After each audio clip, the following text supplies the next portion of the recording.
I need to be specific about this. I did not call Warren's phone. I called another one of our buddies' phone, and it was on speakerphone, and they were all together.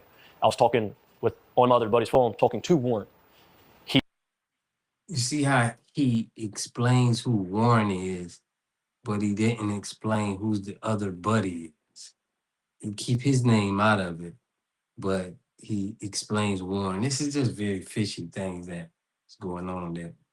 It doesn't sound authentic. It just sounds like, they trying to piece something together to make it sound right. Now, I watched some of the Caucasian dude too.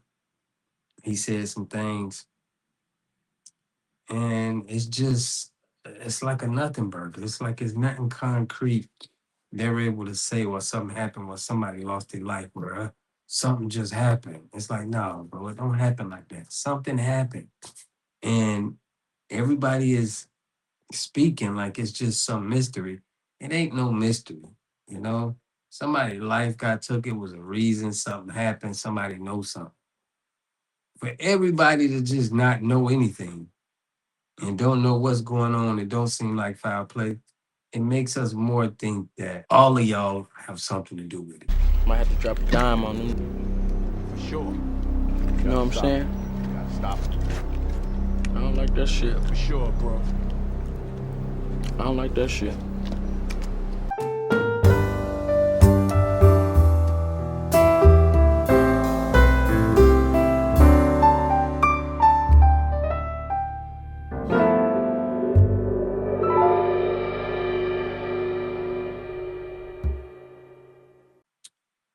All right, y'all, we back with another video, man. Y'all know how we do. Always pushing health, wealth, and a better understanding of self. So check this out.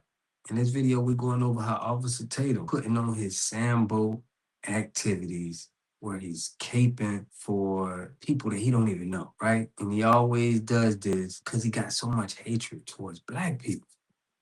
I'm going to play some clips where he always says it out of his mouth. But I was watching some of his content that he was pushing out on the Nolan Wells case. And all of his stands or fans or whatever, they're in the comments saying the media likes to make it about race. The media always want to make this race divide. And this is exactly what this guy does on his channel. He always wants to make Black people look a certain kind of way. And he wants to protect the white image. It's very disingenuous, right, in my opinion. But make sure y'all subscribe to the channel, hit that like button, push me on the algorithm. I greatly appreciate that. Check this clip out. I want to know what y'all think in the comment section. Let's get it. Listen to the Black coach and what he said about what happened. Roll it. Was there racial tension at this school? No, I don't think it was no racial intention at the school. You know, from my experience, cause you have predominant white school, you have Black kids there, and they all played and grew up together and got along. Now some stuff might have happened that I didn't see, so I can't speak wholeheartedly on it. But from what I did see, it was a tight knit community. You know what I mean? Why interject race before you get any information? To me, let me just say this. Now, he said, why interject race? When all of his content is Black people. I'm sick of Black people. Watch what he say on it. And I know people gonna clip this and and I don't care. I really feel this way. I'm getting sick of Black people, right? Bro, you've been saying you getting sick of Black people for the past 4 or 5 years. This is all you say on your channel, is how sick are you of Black people. White person can be dead wrong. I like the Black people like me and others that are conservative, that's smart, but the rest of y'all, I'm sick of y'all. It's hard to even want to be around Black people, to be honest, because you try to give them a pass, you try to be nice, you try to say, not every Black person's like this. Yeah, no, people on TMZ ain't like this. Oh man, this person ain't like this. This person, man, they son done got killed. He said it's hard to be around Black people when he had people come on YouTube, white people, talking down to him, and he called them racist. And they pushing racism. This is the thing that bothers me. Like, we don't know what happened. They don't know what happened. They're doing an investigation. There was Black kids there with him too. Why y'all act like y'all not even talking about the black kids, just the white ones? Listen to the black.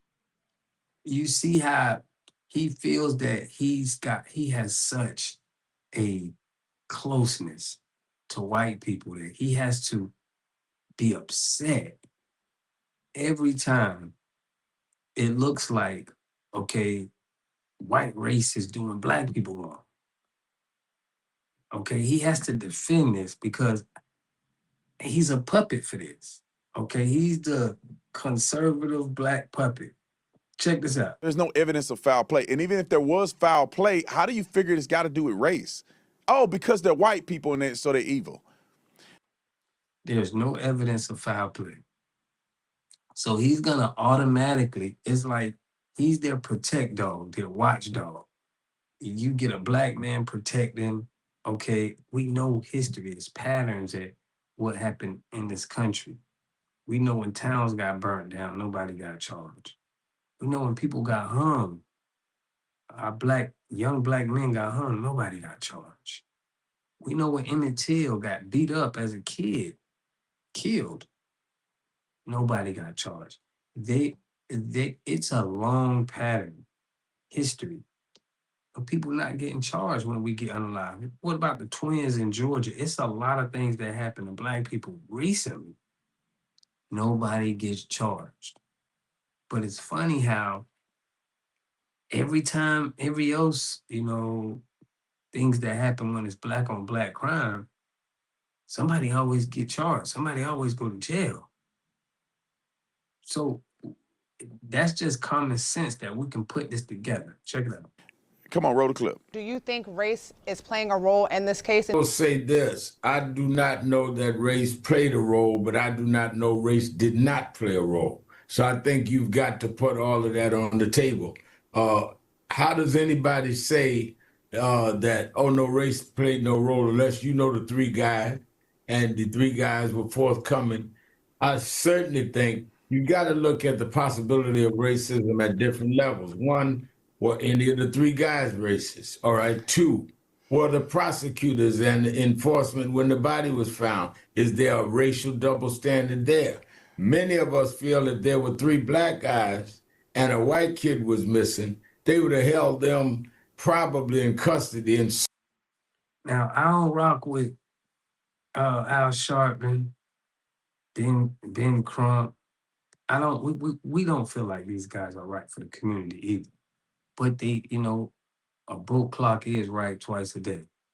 But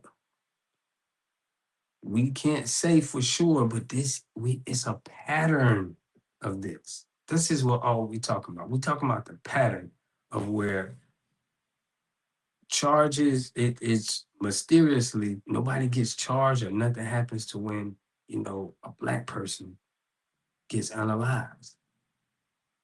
certainly had them seriously under scrutiny on if it was the reverse, in our opinion. But the family has said they don't want to say race, but they don't want it taken off the table. How do we know, particularly when you have a sheriff saying there was no foul play?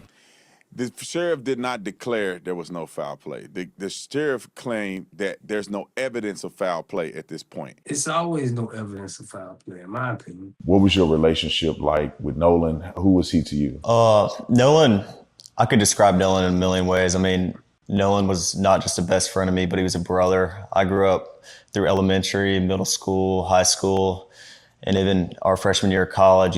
We talked on the phone all the time. We were really close friends. And Nolan was like a brother to me. And Nolan lit up every room he walked in. He always had a smile on his face. He always had something good to say. I've never seen Nolan get in an argument with somebody and say bad things about someone. There's a lot of people that talk crap nowadays, and Nolan was never that person. Sweetest soul ever. And I had a great relationship with Nolan. I've never gotten with Nolan. We were super close, and I've never said or will ever have anything bad to say about Nolan Wells. All right, y'all. So here we're going to go over another one of Nolan friends is going to speak on Nolan and the situation.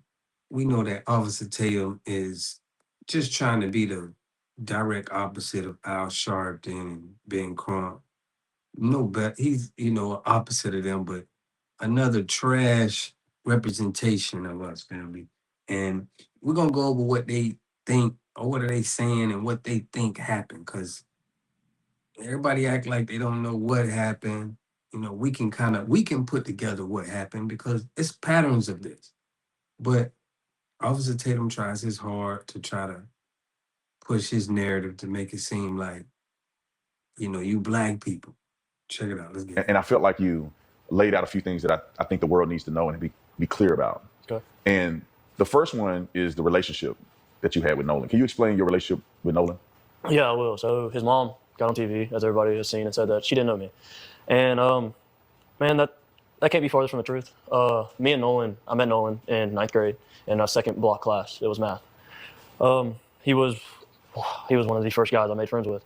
It was somebody I made a connection to. Like off the rip, he was an athlete. I could tell he was an athlete when I walked into class. We sat really close to each other, and all he did, he turned around and asked me for a pencil when I first met him in 9th grade when I moved to Ocean Springs. Man, it was tough, and the relationship there has always been best friend in my eyes. I never wanted to take away how close somebody else was with Nolan, but Nolan was my best friend. That was a guy I knew I could call at any point in time.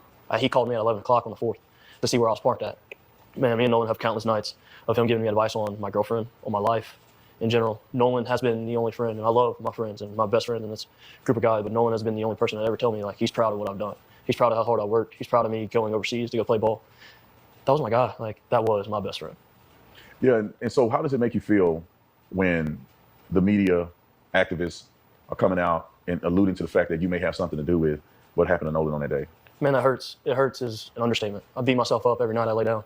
I beat myself up anytime it crosses my mind. Because in my head, if I wasn't drinking, if I didn't get into that altercation, maybe I would be able to do something. Maybe I would have saw something. Maybe I would have told Nolan, hey, man, you're not going with that girl. Just come back with us. We're going back a little bit later. We can go meet up with the guys later.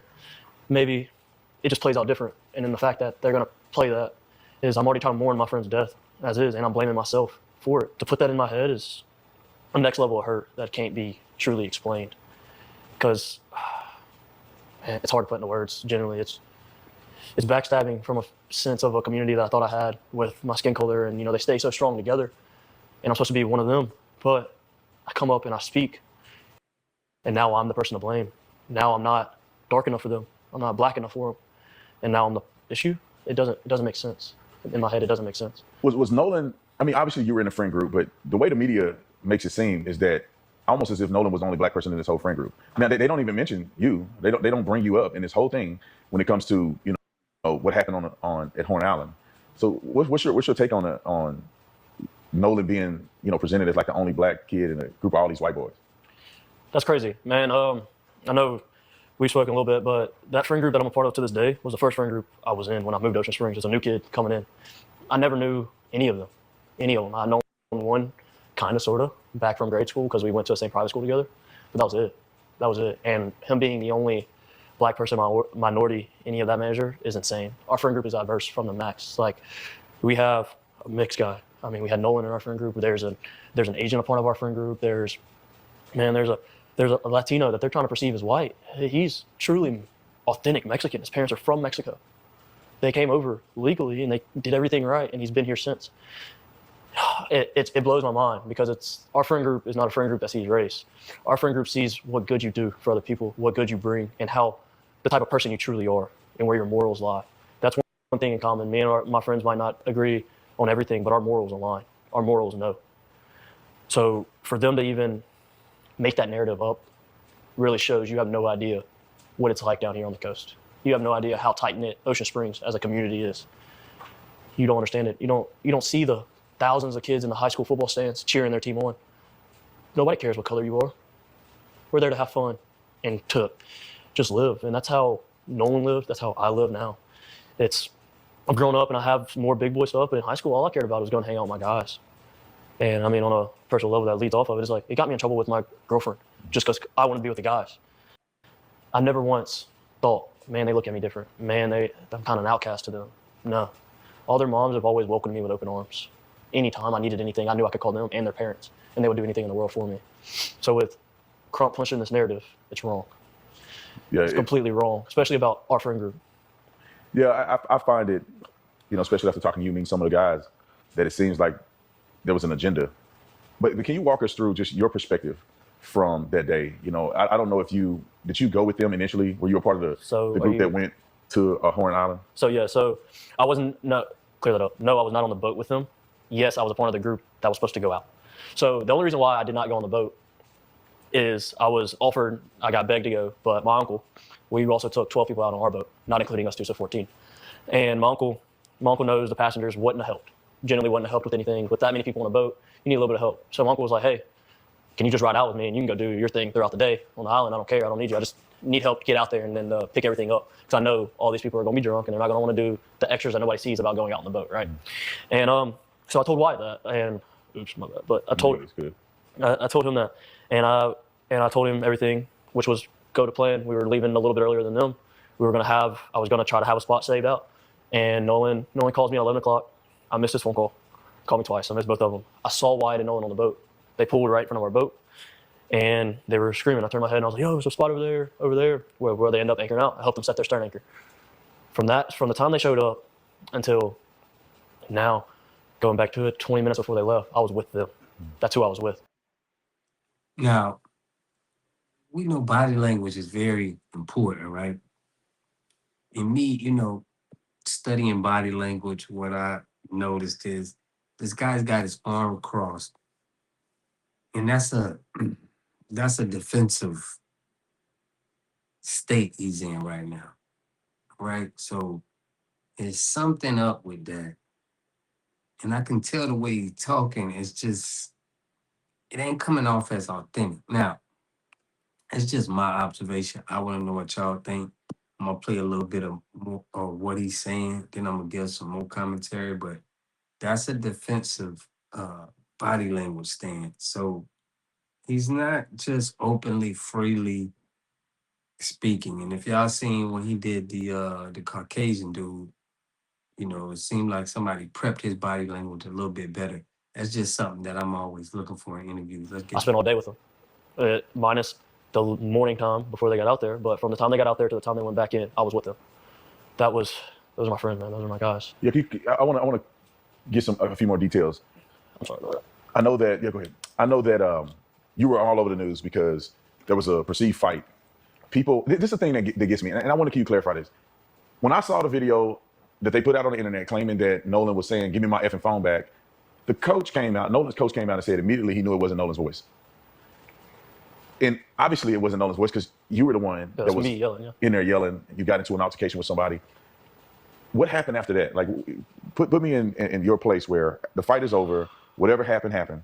Nolan is somewhere, you're somewhere, you're hanging out. And when was the last time that you saw Nolan before you left Horn Island? So after the fight, I didn't stay on Horn Island much longer. So the objective, I was really upset. So with you hearing me yelling, my uncle had told me to get on the boat and wouldn't let me back off the boat. Obviously, I was really mad and I wanted to fight, wanted to get off. What wasn't smart, man. And so I was on the boat, I'm yelling. And shortly after that, I left the island. I left probably 30 to 45 minutes after I got to a fight. We started to pack up and left because I was so upset. As Javon mentions, that they were ready to get me back to land because I was really mad. I was genuinely really mad. But the last time I saw Nolan, I was walking to the boat. This was before the fight. It's me and my old lady. We had just got out of a group of people. Nolan was walking towards Wyatt's boat. I was walking in the opposite direction towards my boat. And I dabbed Nolan up. I made a slick comment about something, actually about the girl that he was with. I made a slick comment to him, us joking around, and I kept going. And not even 10 minutes after that is when I got into a fight.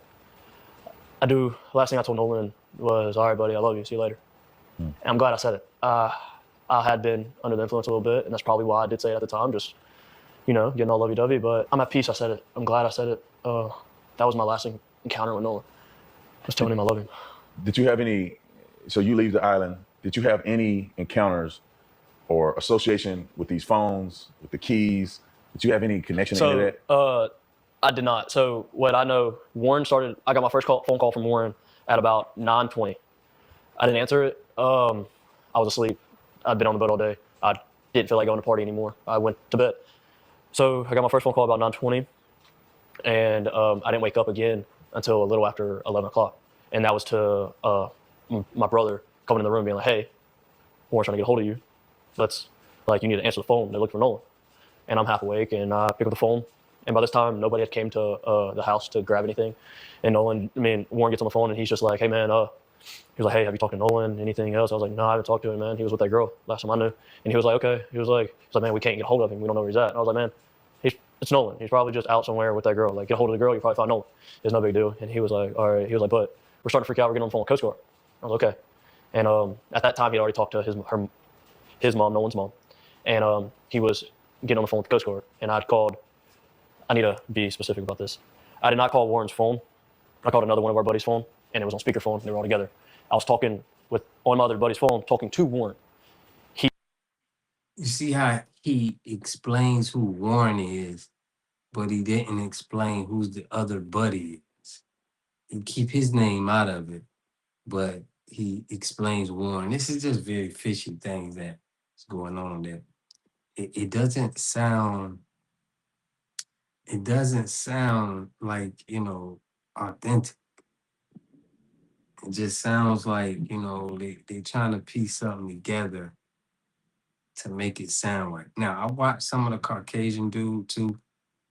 He said some things, and it's like a nothing burger. It's like it's nothing concrete. They're able to say, well, something happened, well, somebody lost their life, bro.